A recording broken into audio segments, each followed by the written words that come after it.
Mari kita tundukkan kepala. Bapa di surga,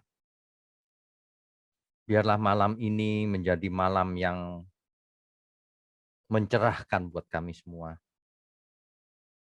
Kami selalu berharap hanya berkat-Mu saja yang turun, terutama berkat rohani, sehingga kami diubahkan melalui setiap firman Tuhan yang disampaikan. Pakai mulut hamba-Mu untuk menyampaikan kebenaran ini. Hanya di dalam nama Tuhan Yesus kami berdoa. Amin. Oke, baik. Bapak Ibu sekalian, malam ini adalah sesi ke-42 dengan tema spesial khusus perkawinan Levirat.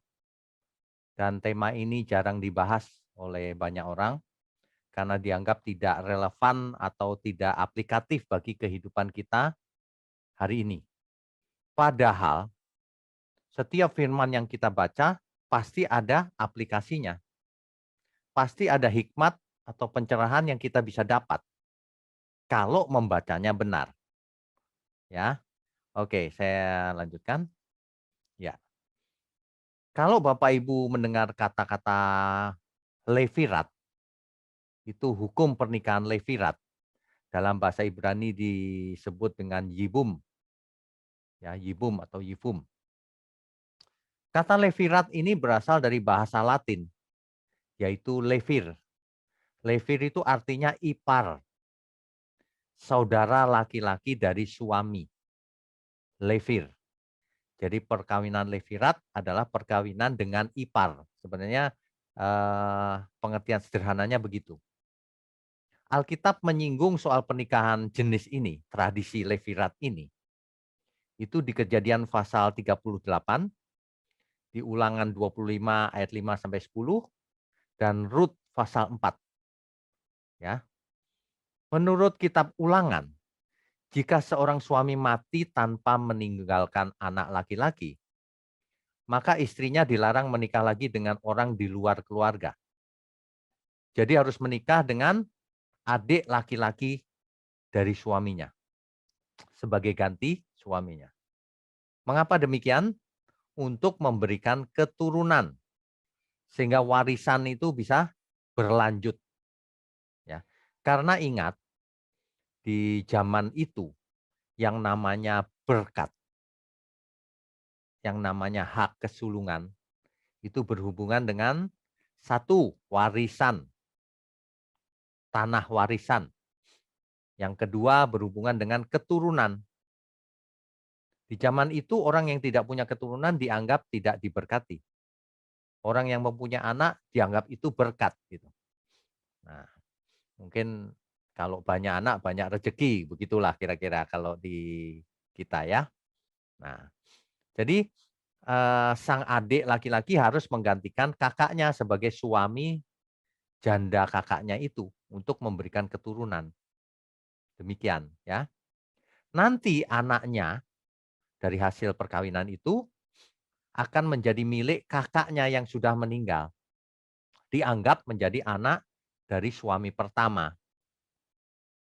Jadi dalam hal ini sang adik punya kewajiban untuk menggantikan posisi kakaknya untuk memberikan keturunan. Ya. Kalau sang adik tidak mau melakukan hal itu, bisa ada solusinya. Harus melalui suatu upacara khusus namanya khalisa. Dan bebaslah kewajiban sang adik ipar itu. Tapi itu diumumkan luas, nanti kita lihat ayatnya ya. Dan sang janda boleh menikah dengan laki-laki di luar keluarga almarhum suaminya setelah itu. Tapi melalui upacara khusus itu. Ya. Demikian, kita lanjutkan dulu. Nah, ini dia detailnya. Ulangan 25 mulai ayat 5. Di situ dijelaskan, apabila orang-orang yang bersaudara tinggal bersama-sama dan seorang dari mereka mati dengan tidak meninggalkan anak laki-laki, maka janganlah istri orang yang mati itu kawin dengan orang di luar lingkungan keluarganya.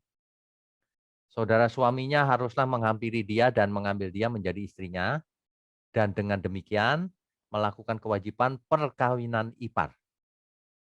perkawinan levirat. Ya, ini artinya perkawinan levirat. Jadi kesimpulannya dari ayat 5 ini, seorang janda yang tidak memiliki anak karena suaminya mati, maka ia harus menikah dengan saudara suaminya. Dia tidak punya pilihan lain. Oke, ayat berikutnya. Ayat ke-6. Maka anak sulung yang nanti dilahirkan perempuan itu, jadi anak sulungnya itu haruslah dianggap sebagai anak saudara yang sudah mati itu, supaya nama itu jangan terhapus dari antara orang Israel. Jadi rupanya nama keturunan itu jangan terhapus, caranya begini. Anak yang lahir nanti dianggap anak saudaranya yang mati itu. Begitu ya. Ini penting ini pengertian ini. Nanti kita lihat efeknya di mana. Nah, ayat 7 sampai 10 itu intinya begini, nanti dibaca sendiri yang detail ya.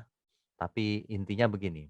Jika saudara atau adik dari kakak yang meninggal tadi tidak mau mengambil tanggung jawab, gak suka sama istri kakaknya ini, maka istri saudaranya yang telah menjada itu harus melepaskannya.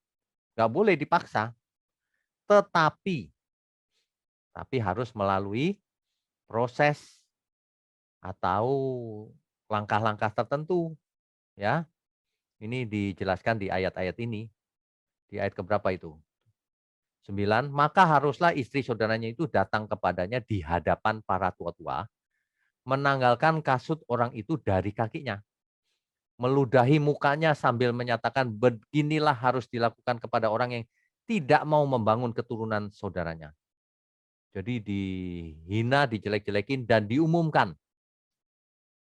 Ayat 10-nya jelas tuh. Dan di antara orang Israel namanya haruslah disebut kaum yang kasutnya ditanggalkan orang. Maksudnya orang yang tidak bertanggung jawab. Tidak peduli dengan tradisi yang turun-temurun ini. Hukum Taurat juga ini. Ya, termasuk dalam hukum Taurat. Nah, tetapi di bilangan 27 ayat 1 sampai 11, nanti silakan dibaca detailnya. Rupanya hukum perkawinan levirat ini juga tidak bersifat mutlak. Yaitu jika sudah ada anak perempuan, maka hak atas tanah milik pusaka itu harus diberikan kepada anak perempuan itu. Kalau tidak memiliki anak perempuan juga, maka akan diberikan kepada keluarga-keluarga terdekat. Jadi rupanya hukum levirat ini bisa mengembang. Tidak hanya mencakup saudara laki-laki dari suami. Jadi perkembangan lebih lanjut dari levirat. Itu bilangan 27 ayat 1 sampai 11. Nanti boleh dibaca detailnya. Nah, ya. Jadi pernikahan semacam ini itu bukan saja dimiliki oleh bangsa Israel ketika itu, tetapi merupakan tradisi bangsa-bangsa di sekitar Mesopotamia kuno zaman itu. Rupanya tradisi atau hukum levirat ini masih berlangsung sampai pada zamannya Yesus. Di mana orang Saduki menggunakan hukum pernikahan levirat ini untuk bertanya atau tepatnya menjebak Yesus perihal kebangkitan orang mati. Ya, nanti kita lihat. Jadi di ayat itu ada istilah kawin dan dikawinkan. Itu maksudnya adalah menunjuk pada perkawinan model levirat ini. Bukan perkawinan seperti zaman mula-mula di Eden, bukan. Juga bukan menunjuk pada zaman sekarang, bukan. Itu adalah perkawinan model levirat yang di zaman itu. Kawin dan dikawinkan. Makanya kalau baca Alkitab harus melihat konteksnya. Konteks dekat, konteks jauh. Ya, ingat ya. Oke, kita lanjutkan. Nah, sedangkan di imamat ini kok begini ya, Imamat 18 ayat 16 dan 20 ayat 21. Janganlah kau singkapkan aurat istri saudaramu laki-laki, karena itu hak saudaramu laki-laki. Dan seterusnya. Apakah Alkitab mengandung kontradiksi? Nah, tentu tidak. Makanya kalau baca Alkitab harus mengerti cara bacanya. Kalau kita baca ini kan memang tidak boleh dong. Kalau kakaknya itu masih hidup, enak saja berzina itu namanya. Jadi ini hukum secara umum nggak boleh. Nah, kecuali kondisi khusus tadi itu levirat. Kalau saudara laki-laki itu mati, maka boleh kawin dengan istri kakaknya itu. Ya, mengerti ya? Jadi bukan kontradiksi. Memang tidak boleh kecuali perkawinan levirat. Jadi harus mengerti cara menafsir dengan benar. Konteksnya harus dilihat seluruh Alkitab. Jangan cuma ayatiah atau pilih-pilih ayat. Nanti jadi salah menafsir. Ya, oke, kita lanjutkan. Nah, ini adalah kisah yang kita sudah bahas di sesi-sesi yang lalu. Terakhir kita membahas di Kejadian 37 ayat 36. Di sana Yusuf dibawa dari Dotan, dijual oleh saudara-saudaranya dari Dotan menuju ke Mesir. Avaris ini, saudara, di Mesir, Egypt, ya. Ini petanya, masih ingat ya? Nah, setelah ayat ini, lalu kisah di Alkitab tiba-tiba menceritakan, bukan tiba-tiba, lalu menceritakan kisahnya Yehuda. Nah, disitulah terjadi cerita perkawinan Levirat ini yang pertama kali disebut, ya. Kita lihat Kejadian 38 ayat 1 sampai 30. Bapak Ibu boleh baca berulang kali nanti sambil mendengarkan ini lagi diulang-ulang ya supaya mengerti. Setelah Yusuf dijual sebagai budak ke Mesir oleh saudara-saudaranya, lalu kisah beralih ke Yehuda dan Tamar di pasal 38. Di kisah inilah pernikahan ala Levirat ini pertama kali dicatat di Alkitab. Dikisahkan bahwa Yehuda meninggalkan saudara-saudaranya dan menumpang pada orang Adulam. Adulam itu nama sebuah kota di Kanaan. Nah, itu namanya Hira. Jadi Yehuda menumpang di rumahnya Hira. Itu ayat 1. Lalu Yehuda kawin dengan Syua. Syua itu seorang perempuan Kanaan dan melahirkan anak-anak laki-laki yaitu Er, Onan, dan Shelah. 3 anaknya, saudara. Nah, ini dicatat di Kejadian 38 ayat 2 sampai 5. Perhatikan baik-baik. Yehuda yang akan meneruskan garis Mesias kawin dengan perempuan Kanaan. Ya. Kok kawin dengan orang kafir? Ya begitulah kisah historis. Kita harus menangkap hikmatnya. Kita lanjutkan dulu. Jadi ingat Yehuda punya 3 anak laki-laki. Er, Onan, dan Shelah. Ingat ya. Kita lanjutkan dulu. Nah, ayat 6 dan 7. Sesudah itu Yehuda mengambil bagi Er, anak sulungnya, yang sulung kan Er namanya. Seorang istri yang bernama Tamar. Tamar ini diperkirakan juga orang Kanaan, saudara. Ya, yang dikatakan orang kafir zaman itu. Tetapi Er, anak sulung Yehuda itu adalah jahat di mata Tuhan. Nah, maka Tuhan membunuh dia. Kalimat-kalimat ini harus dimengerti. Maka Er mati, Tuhan tidak berkenan, gitu ya. Nah, kejahatannya apa? Tidak dicatat di Alkitab apa.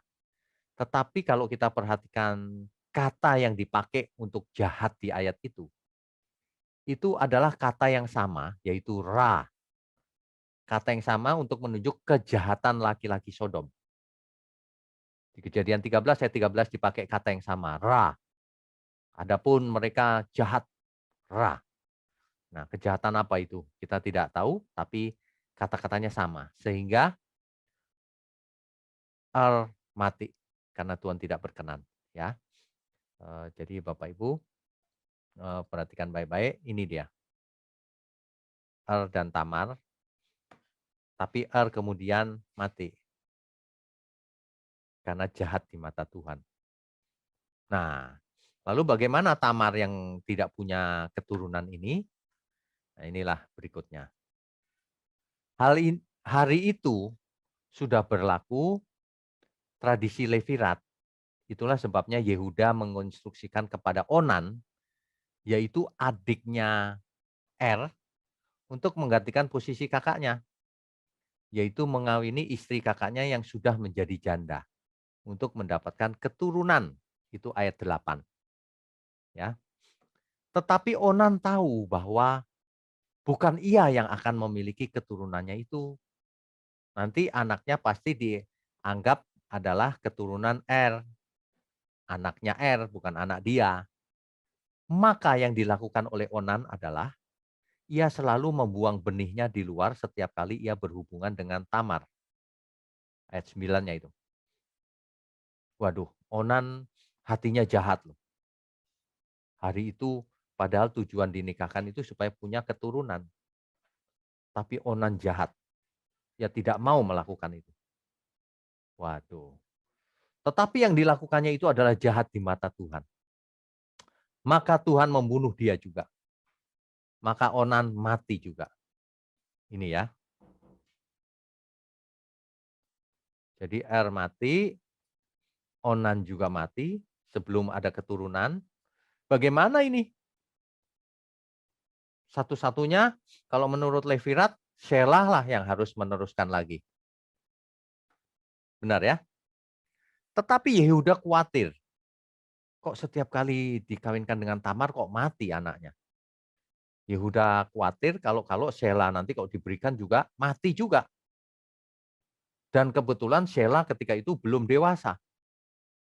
Jadi Yehuda punya alasan, Shelah belum dewasa. Gitu ya. Inilah yang dikisahkan oleh ayat berikutnya. Kejadian 38 ayat 11. Lalu berkatalah Yehuda kepada Tamar, menantunya itu, tinggallah sebagai janda di rumah ayahmu, disuruh pulang. Sampai anakku Shelah itu besar atau dewasa. Sebab pikirnya, jangan-jangan ia mati seperti kedua kakaknya itu. Ini pikiran Yehuda ini. Maka pergilah Tamar dan tinggal di rumah ayahnya. Itulah sebabnya ketika sudah besar pun, ketika Shelah sudah besar, Yehuda tidak memberikannya kepada Tamar. Itu di ayat 14 tuh. Semua ada alasannya rupanya. Tamar mengetahui hal itu. Oh, sudah besar tetap nggak dikasih ya. Gitu. Maka Tamar ingin mengakali Yehuda. Ketika didengarnya bahwa istri Yehuda mati, lalu Yehuda sedang dalam perjalanan menuju ke Timna, maka Tamar menanggalkan pakaian jandanya. Hari itu kalau orang sedang janda itu ada pakaian khusus sehingga orang mengenali ini sedang berkabung dan sedang dia sudah jadi janda gitu. Nah, Tamar menanggalkan pakaian jandanya dan bertelekung dan berselubung. Jadi orang tidak tahu lagi apakah ia ya bukan janda gitu, kira-kira gitu. Dan ia sengaja duduk di pintu masuk ke Enaim yang di jalan menuju Timna. Ia tahu bahwa Yehuda akan lewat situ. Ia sengaja duduk di situ. Nggak tahu apa yang dilakukan oleh dia sehingga ia dikira pelacur oleh Yehuda. Itu ayat 12 sampai 14. Ya. Berikutnya, tapi ingat Bapak Ibu, catatan tuh begini, kalau baca Alkitab itu jangan pakai pikiran hari ini. Ingat ya. Dalam kacamata orang zaman sekarang mungkin rencana Tamar itu untuk mendapatkan keturunan dari mertuanya itu akan sangat aneh, bahkan dinilai jahat. Gitu ya. Tetapi di zaman itu berlaku suatu hukum di kalangan Het, suku Het, bahwa jika saudara laki-laki suami yang mati tidak ada lagi yang menggantikan suaminya, maka ayah mertuanya lah yang harus melakukan tugas itu untuk menggantikan tempat anaknya. Hari itu ada tradisi juga seperti itu. Ya, rupanya kita nggak tahu karena tidak dicatat apakah Tamar berasal dari mana. Kemungkinan dari Kanaan dan kemungkinan Tamar juga tahu tradisi orang Het ini. Kita tidak tahu. Tapi itulah yang dilakukan oleh Tamar. Ia berdiri di jalan di mana nanti Yehuda lewat. Nah, dan benarlah dugaan Tamar. Yehuda rupanya tertarik dengan pelacur di pinggir jalan itu, yang adalah Tamar sebenarnya. Tapi Yehuda tidak mengenalinya karena ditutup. Lalu terjadilah transaksi itu antara Yehuda dan pelacur tanda kutip itu. Yehuda yang tidak tahu bahwa ia tidur dengan menantunya sendiri. Yehuda menawarkan pembayaran berupa seekor anak kambing. Rupanya harga seorang pelacur hari itu adalah seekor anak kambing. Kira-kira begitu. Tetapi perempuan itu minta jaminan karena anak kambing harus diantar belakangan kan. Kan nggak bawa kambing hari itu, nggak bawa anak kambing. Jaminannya apa? Gitu. Sehingga Yehuda akhirnya memberikan cap materai, kalung dan tongkatnya sebagai jaminan bahwa ia akan mengirimkan seekor anak kambing. Nanti kalau seekor anak kambingnya sudah dikirim dan diterima dengan baik oleh Tamar, maka semua jaminannya itu dikembalikan ke Yehuda, kira-kira begitu. Ya, sebagai uang tanggungan, barang jaminan. Ya, itu cerita dari ayat 15 sampai 23.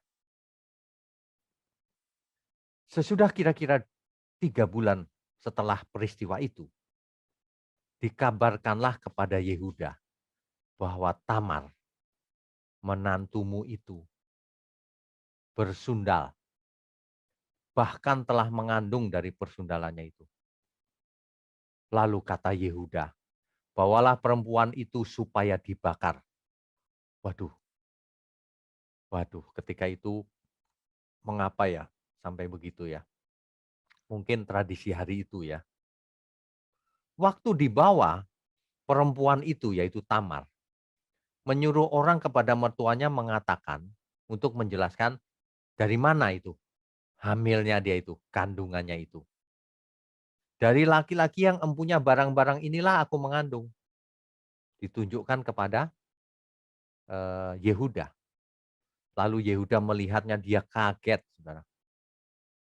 Ternyata ia sendiri yang menghamili menantunya.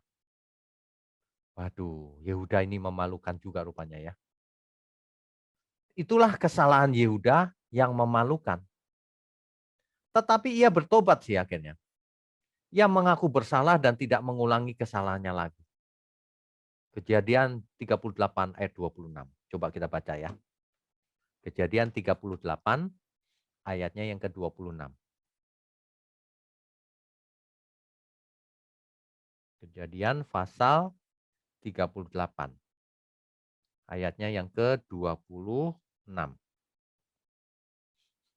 Yehuda memeriksa barang-barang itu lalu berkata, bukan aku tetapi perempuan itulah yang benar.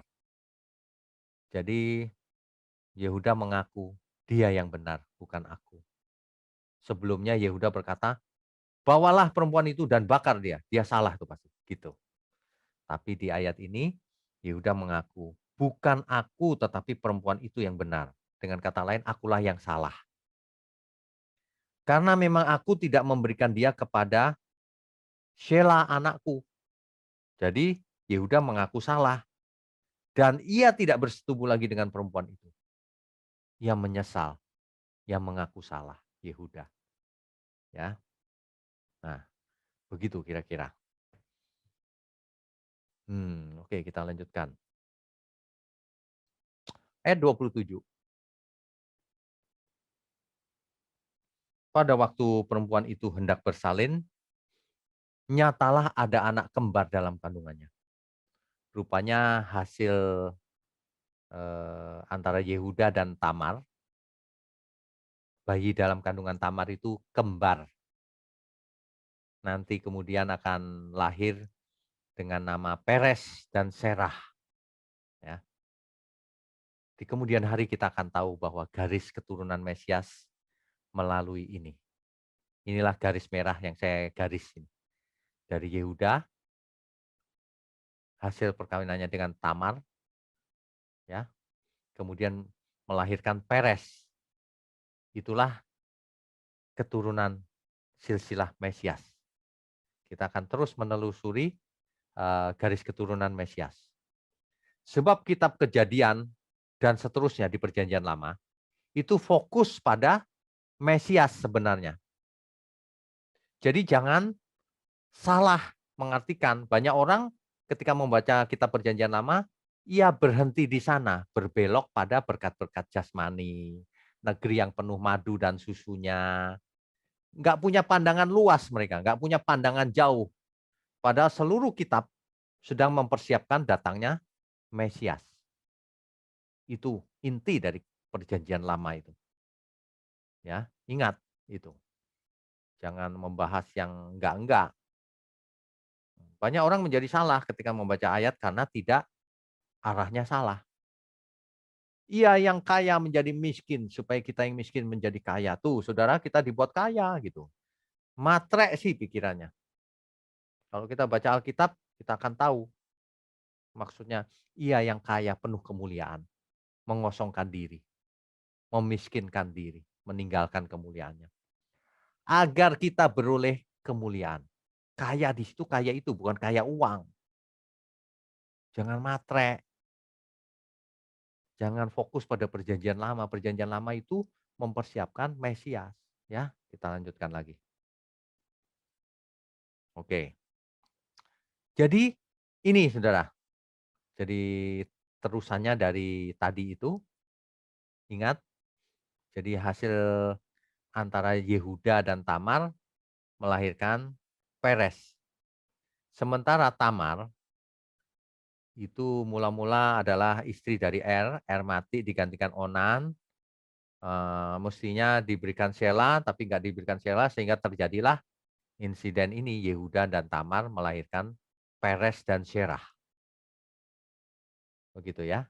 Garis merah ini adalah garis keturunan Mesias.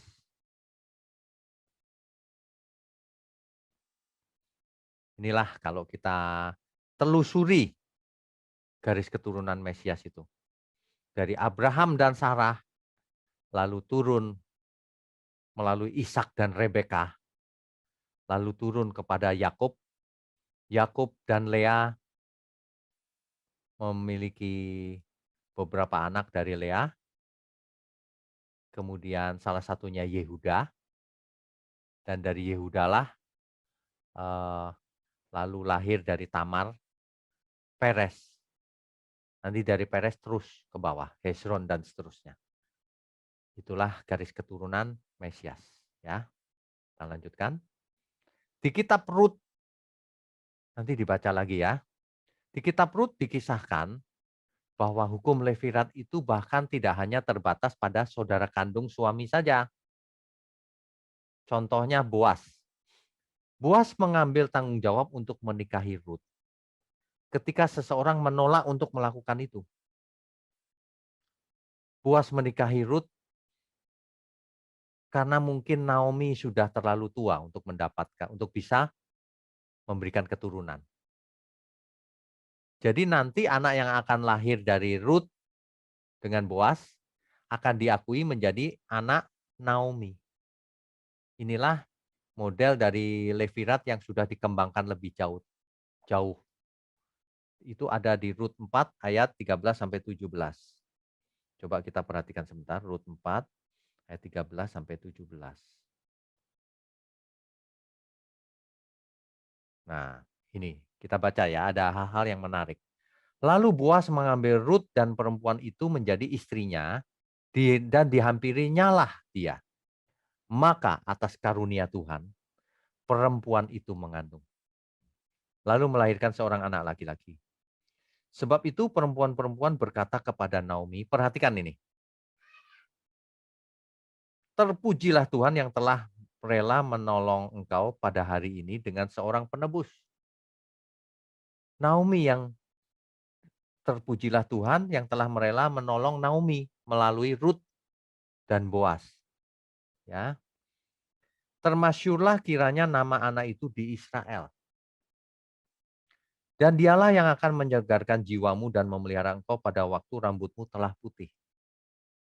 Jadi sebab menantumu yang mengasihi engkau, Rut sangat mengasihi Naomi. Luar biasa ini. Jadi Rut memiliki anak, dianggap anak Naomi. yang telah mengasihi engkau telah melahirkannya. Perempuan yang lebih berharga bagimu dari 7 anak laki-laki. Waduh, Rut dikatakan lebih berharga dari 7 anak laki-laki. Bapak Ibu Saudara sekalian tentu tahu dalam zaman itu laki-laki itu dianggap sangat-sangat berharga. Sehingga perempuan kadang-kadang tidak disebut anak-anak perempuan itu. Tapi dalam kasus ini Rut dan Naomi ini, Rut berkorban untuk Naomi. Karena Naomi sudah tua, maka Rut yang melahirkan anak untuk Naomi. Dan dikatakan di situ bahwa Rut ini lebih berharga dari 7 anak laki-laki. Wah, luar biasa ya. Dan Naomi mengambil anak itu serta meletakkannya pada pangkuannya dan dialah yang mengasuhnya. Di ayat ke-17, dan tetangga-tetangga perempuan memberi nama kepada anak itu katanya, pada Naomi telah lahir seorang anak laki-laki. Lalu mereka menyebutkan namanya Obed. Dialah ayah Isai. Obed itu ayahnya Isai. Isai itu ayahnya Daud. Nah, jadi kita tahu inilah silsilah keturunan Mesias. Keturunan Mesias itu tercampur dengan orang Kanaan. Jadi tidak murni dari keturunan uh, Israel ya, kawin campur juga. Begitu ya. Oke. Jadi jangan pernah kita memandang orang lain rendah dan sebagainya. Tuhan sendiri sangat menghargai semua orang, mengasihi semua orang. Jangan pernah rasis.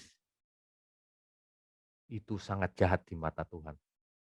Tuhan saja memperhitungkan keturunan silsilahnya orang kafir untuk dikaruniai, untuk menjadi bagian dari garis keturunan silsilah Mesias. Ya, oke. Ini keturunan Mesias. Boas dan Rut melahirkan Obed. Obed melahirkan Jesse dalam bahasa Inggrisnya. Lalu melahirkan Daud. Daud nanti dengan Batsheba melahirkan Salomo dan seterusnya. Ya, nanti kita lihat garis keturunan ini. Oke, kita lanjutkan.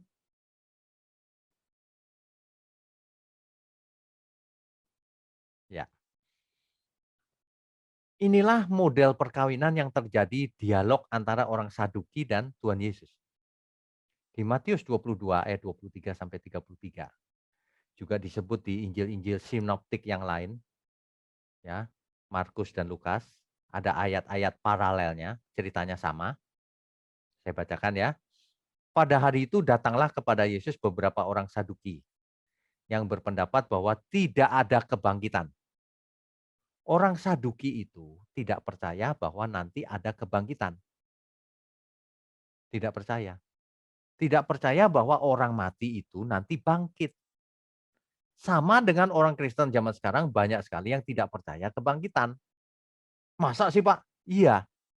Kebangkitan yang mereka percaya adalah kebangkitan itu roh Pak yang bangkit. Begitu. Saya nggak tahu itu ajaran dari mana. Nanti rohnya Pak yang bangkit. Kalau rohnya yang bangkit, ketika seseorang mati ya rohnya sudah keluar dari tubuhnya. Apa itu kebangkitan? Bukan. Kebangkitan yang dimaksud itu nanti kalau Tuhan Yesus datang, setiap orang yang mati dibangkitkan. Apa artinya dibangkitkan? Memiliki tubuh lagi, tubuh fisik. Sebab tubuh tanpa roh itu mati. Dan sebaliknya roh nggak ada tubuhnya itu bukan hidup namanya. Itu gentayangan. Banyak sekali orang Kristen kalau ditanya, kebangkitan itu apa? Roh Pak. Surga itu roh, karena kebangkitan roh. Itu teori dari mana? Jangan pakai pikiran sendiri. Alkitab kalau mengatakan bangkit itu bangkit benar. Tubuhnya bangkit, diberi tubuh kemuliaan. Dicamkan baik-baik itu mulai sekarang. Kebangkitan itu bukan kebangkitan roh. Yang namanya bangkit hidup itu tubuh dan roh jadi satu. Ada tubuhnya, ada rohnya. Jangan seperti orang Saduki yang tidak percaya kebangkitan tubuh, kebangkitan daging, ya. Nah, ayat 24. Guru, Musa mengatakan bahwa jika seorang mati dengan tiada meninggalkan anak, saudaranya harus kawin dengan istrinya itu dan membangkitkan keturunan bagi saudaranya itu. Tetapi di antara kami ada 7 orang bersaudara. Yang pertama kawin tapi kemudian mati. Dan karena ia tidak mempunyai keturunan, ia meninggalkan istrinya bagi saudaranya. Demikian juga yang kedua dan yang ketiga sampai yang ketujuh. Mati terus ceritanya. Jadi ada 7 laki-laki dalam satu keluarga, kawin dengan satu perempuan, lalu mati. Saudara ini menggantikan suaminya, menggantikan terus begitu mati semua. 7-7-nya. Waduh. Orang Saduki ini karena tidak percaya kebangkitan, ia sengaja membuat skenario itu untuk menjebak Tuhan Yesus. Pura-pura bertanya, sambil bertanya maksudnya. Ya, pertanyaannya di ayat ke-28. Siapakah di antara ketujuh orang itu yang menjadi suami perempuan itu pada hari kebangkitan? Sebab mereka semua telah beristrikan dia. Nanti kalau kebangkitan gimana? Rebutan ya 7 orang. Kira-kira gitu pertanyaannya. Yesus menjawab mereka, kamu sesat sebab kamu tidak mengerti kitab suci maupun kuasa Allah. Karena pada waktu kebangkitan, orang tidak kawin dan tidak dikawinkan. Melainkan hidup seperti malaikat di surga. Tuhan Yesus lagi cerita apa ini? Nanti pada waktu kebangkitan, orang itu nggak kawin dan dikawinkan. Kawin dan dikawinkan di sini model seperti apa? Itu yang sedang dibahas. Perkawinan Levirat. Jadi Tuhan Yesus mau mengatakan begini, kamu bagaimana sih? Nanti pada waktu kebangkitan nggak ada itu model kawin mengawinkan seperti model Levirat begini, tradisi begini. Nggak ada. Nggak di, tidak kawin dan tidak dikawinkan. Sedang menunjuk pada tradisi Levirat ini gitu loh. Kalau baca Alkitab itu yang lihat, yang urut. Apakah pernikahan itu najis di mata Tuhan? Tidak. Apakah rancangan mula-mula itu tidak kawin? Di Eden itu siapa yang merancang pernikahan? Tuhan. Seandainya Adam dan Hawa tidak jatuh dalam dosa, maka Adam tentu punya anak, punya keturunan terus dan tidak pernah mati.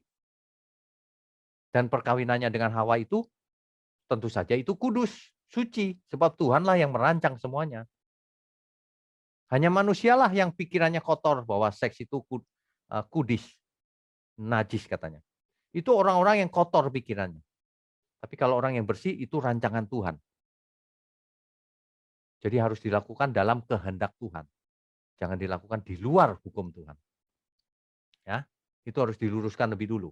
Jadi Tuhan Yesus sedang mengatakan, nanti pada waktu kebangkitan, nggak ada itu perkawinan Levirat seperti ini. Kawin dikawinkan begini nggak ada. Gitu artinya. Ya. Kita lanjutkan ayat 31. Tetapi tentang kebangkitan orang-orang mati, tidakkah kamu baca apa yang difirmankan Allah ketika ia bersabda, Akulah Allah Abraham, Allah Ishak dan Allah Yakub. Ia bukanlah Allah orang mati, melainkan Allah orang hidup. Apa maksudnya? Di surga nanti orang-orang hidup, bukannya mati. Di surga nanti hidup. Apa arti hidup? Ada roh, ada tubuh. Ingat kalau tubuh tok tanpa roh mati. Roh saja tanpa tubuh, bukan hidup juga itu. Manusia yang hidup, ini kan konteksnya manusia. Manusia yang dibangkitkan itu ya tentu ada tubuh kemuliaan, ada rohnya. Artinya surga nanti, langit baru, bumi baru. Ingat istilahnya, langit yang baru, bumi yang baru. Bumi yang seperti sekarang ini, tapi yang baru. Sebelum dikutuk. Artinya manusia akan dikembalikan ke seperti semula rancangannya. Kan begitu. Oke. Nah, Allah orang hidup. Orang banyak yang mendengar itu takjub akan pengajarannya. Jelas ya, Bapak Ibu? Jadi kita itu tidak boleh ngarang-ngarang sendiri. Kesimpulannya, kalau kita baca Alkitab, Kita tidak boleh memandang budaya atau tradisi atau hukum zaman dulu dengan pengertian zaman sekarang. Budayanya beda, hukumnya beda. Dalam hal ini pernikahan levirat tidak berlaku bagi orang percaya zaman sekarang. Meskipun kalau tradisi ini di beberapa suku bangsa masih berlaku sampai hari ini ya nggak apa-apa, tapi tidak berlaku pada orang percaya. Jangan pernah mengambil cerita ini, oh menurut Alkitab, itu dulu bro. Kalau sekarang terserah kehendak Tuhan. Nah gitu ya, meskipun itu tidak salah juga kalau memang Tuhan kehendaki, tapi tanya Tuhan dulu ya. Oke. Yang kedua, Alkitab mencatat dengan jujur apa adanya setiap kejadian historis sejarah. Meskipun itu bukan untuk diteladani. Yehuda melakukan pelacuran, itu bukan untuk diteladani. Jangan pernah berkata, itu Yehuda aja begitu Pak. Itu tidak untuk diteladani. Ingat itu, semua yang di Alkitab itu disampaikan jujur, bukan untuk diteladani. Yang itu, yang perlu diteladani adalah ketika bertobat. Oh, setelah salah bertobat. Tapi harus diambil hikmatnya bahwa apa yang dilakukan Yehuda itu salah, ya. Kalau ada orang yang mengada-ada begitu Alkitab aja porno ceritanya, kok ada pelacuran. Loh, kejadiannya begitu ya harus dicatat begitu. Porno tidak itu otakmu. Kalau otakmu kotor, kau bilang porno. Kalau otaknya bersih, oh ya kita nggak boleh seperti itu. Begitu. Porno atau tidak itu otak manusianya, ngeres atau tidak. Lagi pula tidak jujur. Baca sendiri kitabmu. Baca sendiri buku yang kau percaya. Ada nggak hal-hal porno begitu? Ya, jadi kalau baca Alkitab itu harus dari konteks Alkitab yang benar bacanya. Jadi bukan Alkitab, oh, kitab suci kok ada cerita beginian seperti eh, seperti koran pos kota atau apa gitu. Waduh, ya kita bukan bukan menutup-nutupi, memang harus diceritakan apa adanya begitu. Ya, oke. Jadi istilah kawin dikawinkan di Matius 22 ayat 23 sampai 33 atau Markus 12 ayat 18 sampai 27 atau Lukas 27 di Lukas juga ada, ini disebut Injil sinoptik, Saudara. Matius, Markus dan Lukas disebut Injil sinoptik yang mirip-mirip maksudnya, ya. Menunjuk kepada perkawinan model Levirat ini bukan perkawinan seperti zaman mula-mula di Eden. Ya, itu kesimpulannya. Nah, jadi eh, di pertemuan kita yang akan datang, akan kita lanjutkan terus sesi-sesi berikutnya, ayat-ayat berikutnya, di mana kisahnya balik lagi kepada Yusuf. Yusuf sudah sampai di Mesir. Dan kita sudah belajar di sesi yang lalu, Yusuf digoda oleh istri Potifar, tapi Yusuf lulus. Tidak jatuh dalam dosa. Nah, kisah berikutnya kita akan lihat di sesi-sesi mendatang. Di sesi 43 dengan tema khusus ahli tafsir mimpi. Rupanya Yusuf menjadi fortune teller yang pertama di dunia yang bisa menafsir mimpi. Ya, oke. Sebentar. Ya. Jadi Bapak Ibu sekalian, ada banyak hal yang kita tangkap dari topik kita ini, perkawinan Levirat. Itu adalah satu tradisi zaman itu. Tidak bisa dijadikan rumusan hari ini. Ya, ingat setiap sesi kita itu sebenarnya sedang menelusuri garis keturunan Mesias. Nanti kita akan belajar, kita akan takjub pada Tuhan kita seperti itu. Tuhan itu tidak pilih kasih.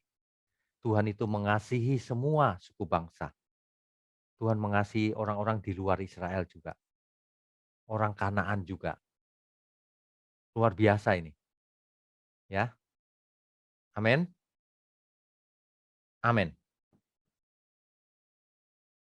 Oke, kita lanjutkan dengan tanya jawab. Ya. Silakan, Kuhus. Oke, terima kasih Pak Winyo. Kita masuk dalam sesi tanya jawab. Untuk pertanyaan pertama kita langsung saja kepada Ibu Lilis. Silakan Ibu Lilis menyampaikan pertanyaannya. Ya, terima kasih Ibu Twenty. Salam Pak Widnyo. Shalom.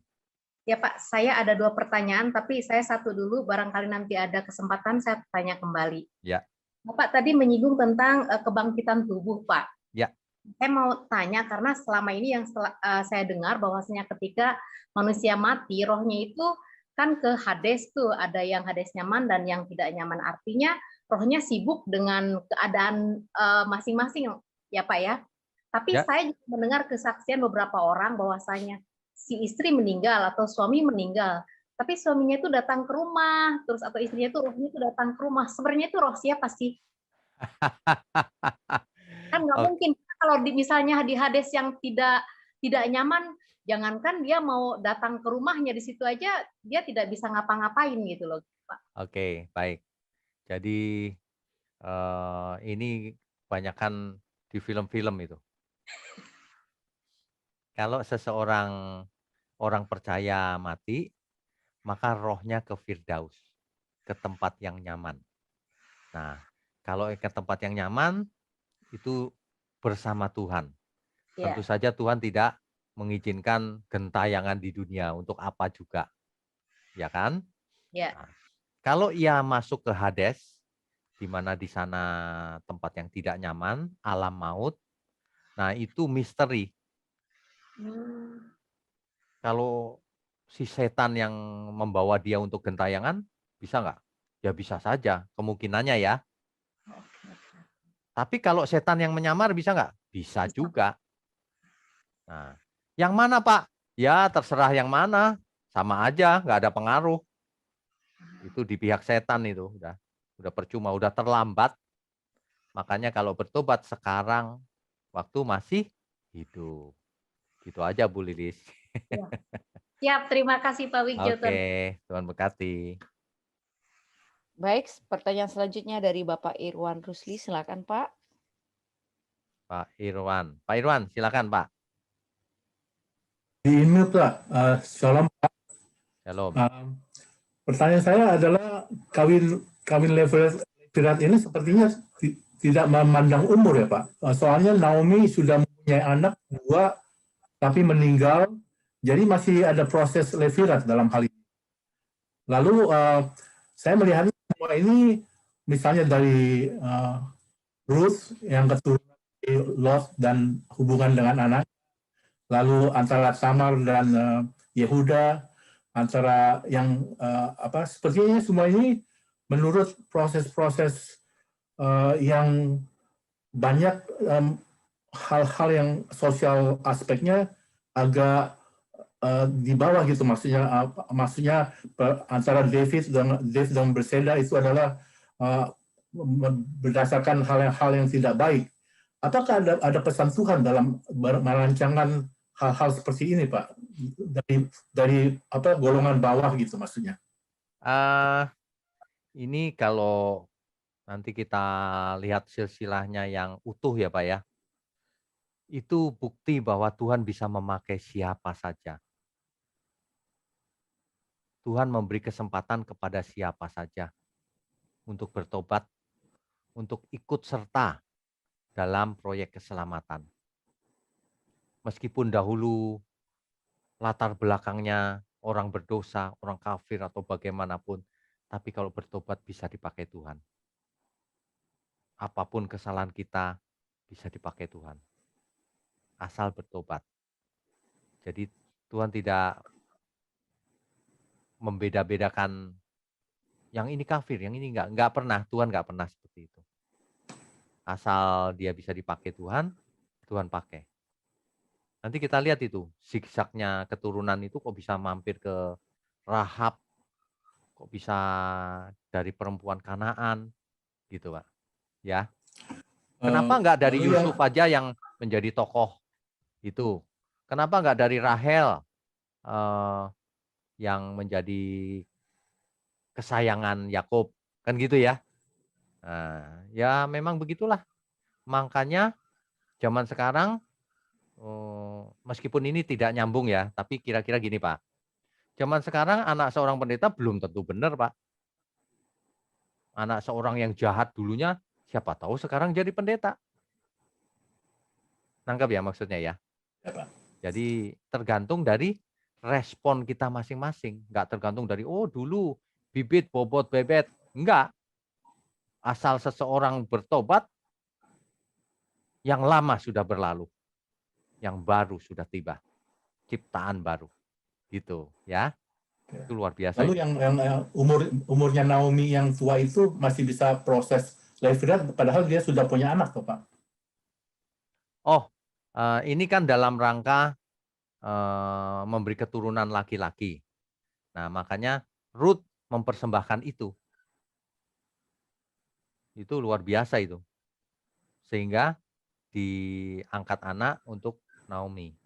Gitu. Itu bentuk levirat juga, cuma sudah dikembangkan lebih lanjut. Kan aslinya levirat itu saudara laki-laki ya. Gitu. Dan bahkan ya Pak, kalau kita baca hukumnya itu, bahkan bisa nyebrang ke saudara keluarga besar Pak. Artinya itu akhirnya fleksibel juga sih.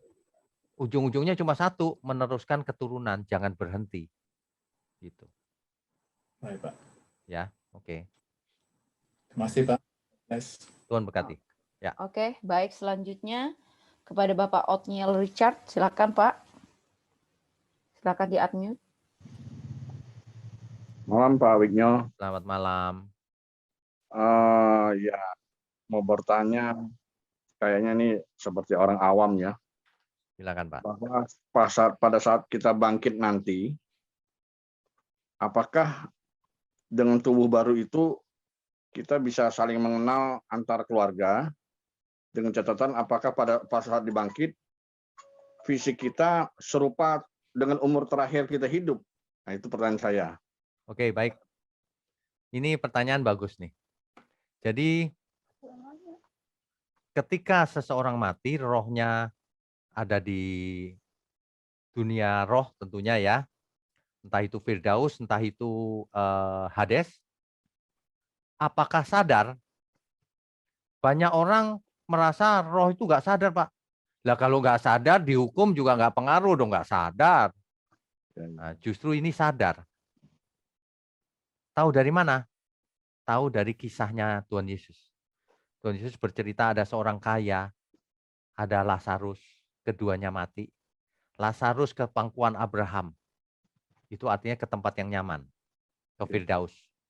Sedangkan orang kaya masuk ke alam maut, ke Hades itu sebenarnya. Nah, orang kaya ini masih ingat saudaranya yang di bumi. Sehingga ia bicara sama Abraham, aku mau ke bumi, mau kasih tahu saudaraku, jangan seperti aku.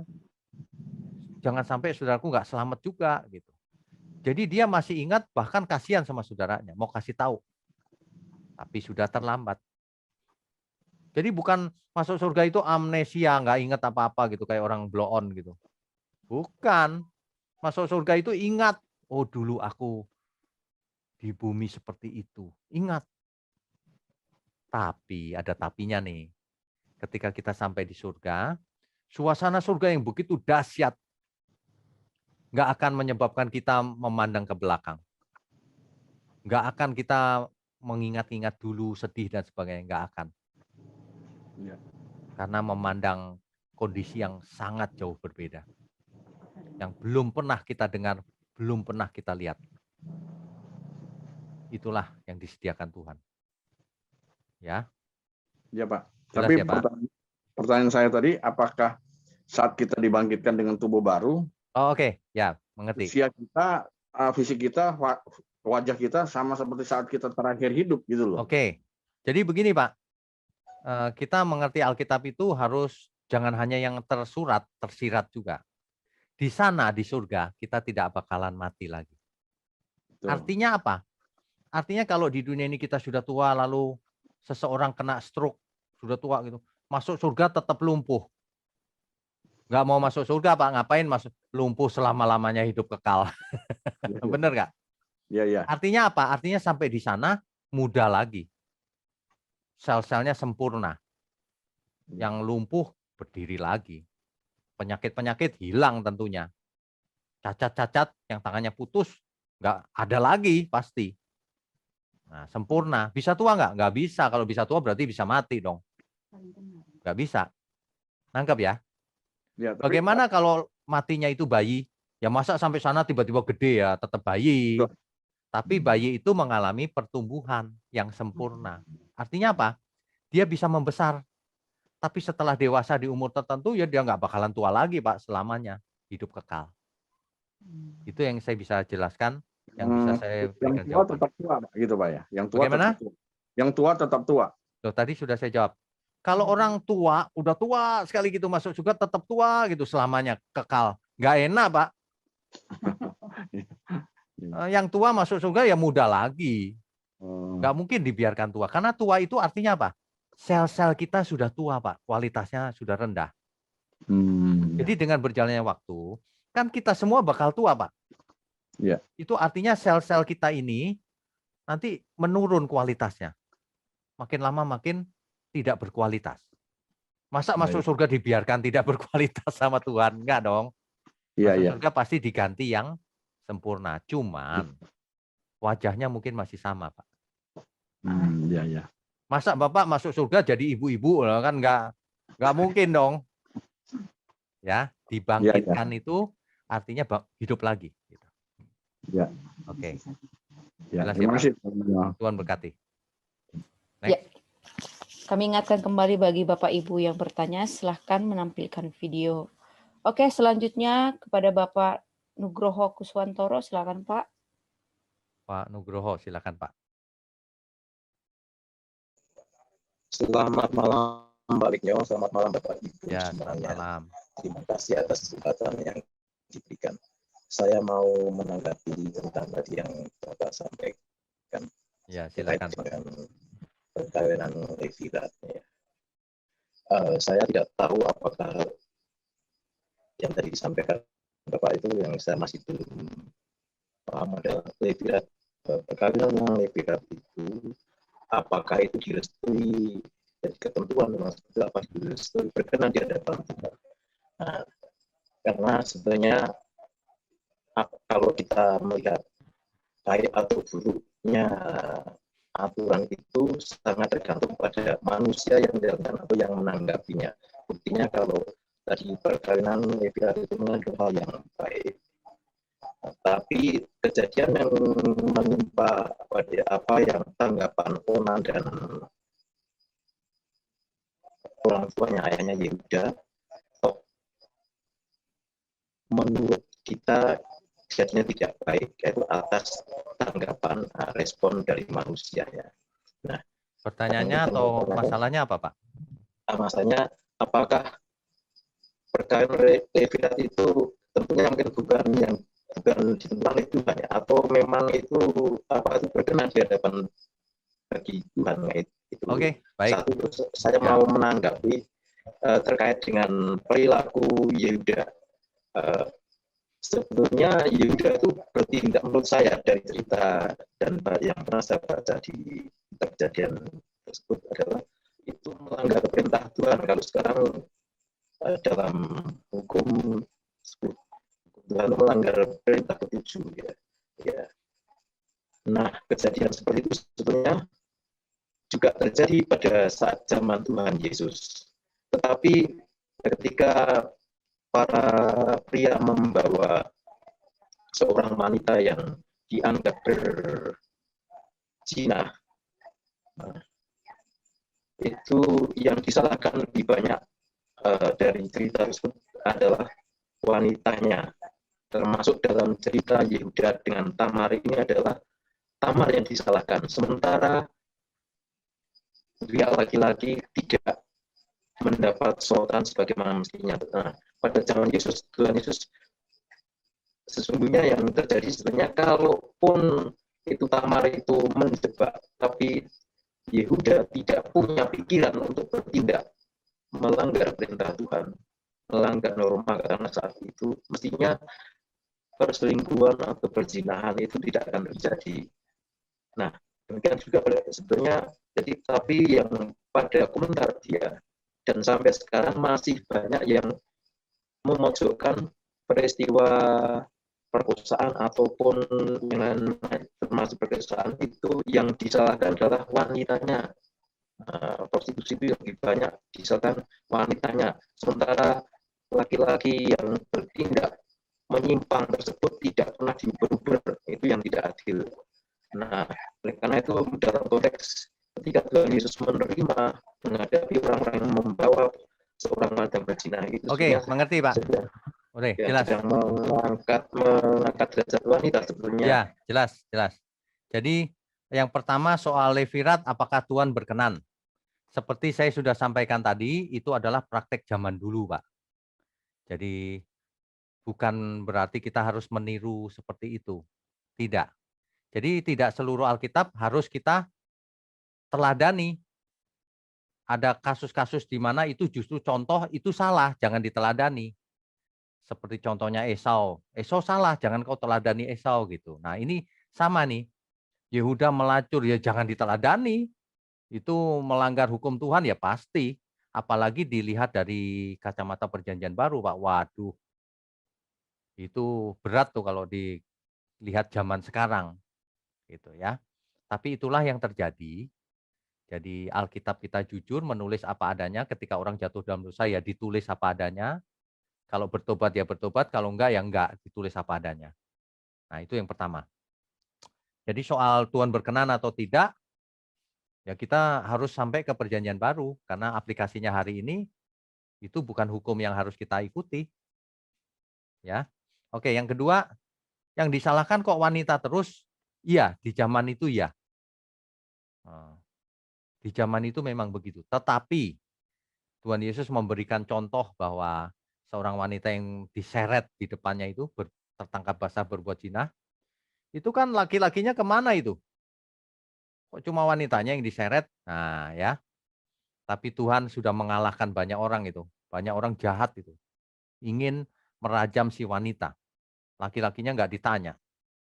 Padahal yang orang-orang kerumunan yang merajam itu juga mereka, kita nggak tahu dosanya apa. Kan ditulis di tanah oleh Tuhan Yesus tuh. Saya udah khotbahkan khusus tentang hal itu. Tulisan Yesus di atas tanah. Sehingga mereka lari semuanya satu persatu hilang.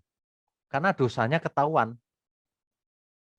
Gitu. Banyak orang menunjuk orang lain, menyalah-nyalahkan orang lain, menghakimi. Padahal dirinya sendiri bukan orang suci. Dirinya sendiri juga melakukan hal yang sama. Itu manusia jahat itu yang menghakimi sesama, padahal dirinya tidak bersih. Seseorang yang dirinya bersih bahkan harusnya tidak menghakimi. Tuhan Yesus yang tidak bersalah apapun tidak pernah menghakimi orang. Kita mestinya murid-murid Tuhan Yesus. Yang seperti Tuhan cara berpikir dan cara berperasaannya. Mestinya begitu ya. Oke, Tuhan berkati ya Pak. Oke, berikutnya ini banyak nih yang mau bertanya. Ya, selanjutnya Ibu Lina, silakan Ibu Lina. Ibu Lina silakan.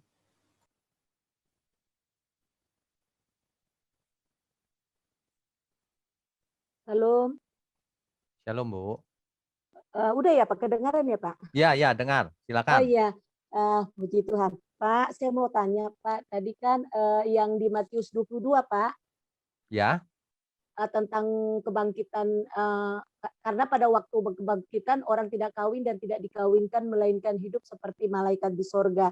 Ya. Jadi yang menjadi pertanyaan saya, apakah nanti di sorga kita akan menikah kembali dengan, maksudnya yang dulu punya suami akan dengan suaminya, begitu Pak? Atau ini hanya karena di ujungnya kan ada kalimat mengatakan melainkan hidup seperti malaikat di sorga, karena karena kita tahu malaikat kan tidak kawin atau dikawinkan, begitu Pak. Ibu tahu dari mana? Ibu tahu dari mana bahwa malaikat tidak kawin? Kan karena malaikat tidak ada ininya Pak, gendernya. Siapa bilang malaikat tidak ada gendernya? Oh gitu ya Pak.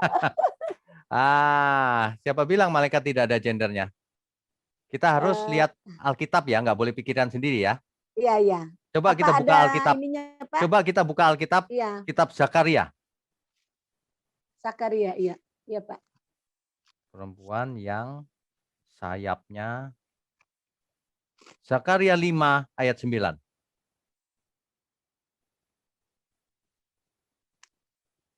Coba Ibu baca. Iya, sebentar, Pak. Zakaria, Pasal 5 ayat 9. Zakaria 5 ayat 9. Lalu aku melayangkan mataku dan aku melihat tampak tampil dua orang perempuan yang sayapnya didorong oleh angin. Adapun sayap mereka adalah sayap seperti burung ranggung. Mereka mengangkut gantang itu di antara bumi dan langit. Ya, siapa itu Bu perempuan itu? Manusia atau malaikat? Itu penglihatan ketujuh perempuan dalam gantang ya, Pak? Iya, Pak Wikno. itu malaikat atau manusia? Malaikat. Ya iya, jangan bicara Iya, malaikat nggak malaikat ada ya, Pak? gender. Itu perempuan. Oh. Apa itu salah terjemahan? Enggak, Bu. Apa bukan hanya digambarkan, Pak? Loh, penggambaran hanya semua di penggambaran Alkitab itu saja, Pak, benar, itu? Bu. Nggak ada penggambaran malaikat itu sebenarnya nggak ada cewek, tapi digambarkan cewek nggak boleh. Ngerti nggak? Alkitab nggak boleh dirubah-rubah. Ya, tampil dua orang perempuan yang sayapnya didorong oleh angin. Iya.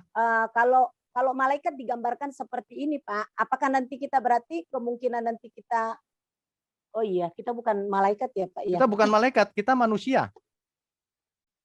Kita manusia yang nanti Iya, dibangkitkan menjadi manusia lagi, Bu. Tapi bukan manusia yang dagingnya ini, nanti mati lagi kalau ini. Dagingnya tubuh kemuliaan. Jadi Matius pasal 22 tadi, Pak, bisakah itu menjadi satu pegangan menyatakan bahwa nanti kalau sudah di sorga akan ada pernikahan lagi, maksudnya akan ada yang menjadi suami istri begitu atau bagaimana, Pak? Itu terlalu jauh mengambil kesimpulan. Saya cuma mau memberikan pandangan bahwa satu, jangan memandang pernikahan itu sesuatu yang negatif atau najis. Pernikahan, perkawinan itu termasuk seks itu diciptakan oleh Tuhan. Betul? Artinya itu kudus, asal dilakukan sesuai kehendak Tuhan. Nah, artinya di Eden itu Adam dan Hawa disuruh beranak cucu sebelum jatuh dalam dosa loh. Kalau itu tidak jatuh dalam dosa, maka itulah selama-lamanya begitu.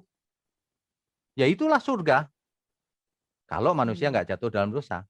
Nah, apakah setelah manusia jatuh dalam dosa, lalu surganya berubah menjadi dunia roh? Namanya saja masih bumi, sama. Langit dan bumi yang baru. Ya, Pak, saya masih boleh bertanya nggak, Pak? Boleh, silakan. Jadi nanti berarti kita di sorga berarti nanti kita pribadi-pribadi akan kembali seperti kita yang dulu ya, Pak, ya, karena memang kan batasannya kan hanya tidak tua aja begitu, Pak, maksud saya.